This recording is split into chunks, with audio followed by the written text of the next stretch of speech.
Hey guys, it's me, Kylie. I wanted to do a quick little Sentimental Tiffany unboxing for you today. There's a little backstory on it, but if you're interested, keep watching. If you're new, welcome. If you're an oldie but goodie, thanks and welcome back. Thanks for coming back. If you're interested in my channel, if you like what you see, I would love if you would hit that subscribe button down below and the notification bell so you get updates when I put out a new video. So this quick little unboxing, it's kind of not an unboxing. I don't know how to explain this, but I wanted to show you guys. So here's the the bag. When I was in like 10th or 11th grade, they send out the book for your class rings, and I didn't like any of them. So my mom decided instead of a class ring that she would buy me a Tiffany's bracelet and like get it engraved and all of that. And I was like, oh, that's great. I love that idea. So she did that.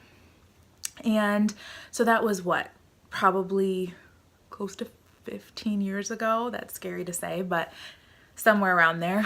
And since then, I thought I completely lost it. Like in one of our moves, we've moved a couple times since I moved out of my mom's house, and I thought I lost it. Well, I was searching through my jewelry box the other day and I found it at the bottom of my jewelry box.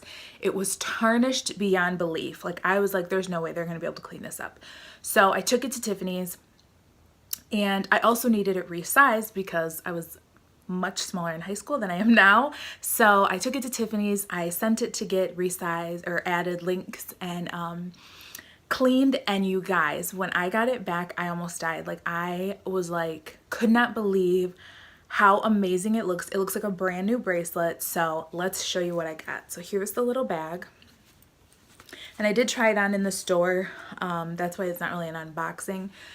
Plus it's not new, but I tried it on in the store just to make sure that it fit. But you guys, it looks absolutely brand new. And I wish I would have thought to take a picture before, because it was so tarnished, you guys, and I did not do it. So it's just the circle, please return to Tiffany & Co. New York, but it looks like a brand new bracelet. I almost cried because I was like, this is such a special piece to me because my mom got it for me, and she got it for me instead of a class ring. We never did get it engraved, which I may still do that one day, but it's just such a beautiful classic bracelet. They don't even sell this piece anymore, I guess, is what they told me in the store. But it's just so gorgeous, and I could not believe how clean they got it. And the added links look perfect. You can't tell any difference. So I'm super happy to have this piece back. This was my first piece of Tiffany jewelry, so I just wanted to share that with you guys. I wish I would have taken a picture of it beforehand so you could have seen how filthy it was. But it's just such a sentimental piece to me because my mom got it for me, and it was for high school, and it was my first piece of Tiffany. So I hope you guys enjoyed, and if you did, please subscribe, and I will see you guys at the next video. I have some more goodies coming up soon. So thanks for watching. This is Kylie. Bye.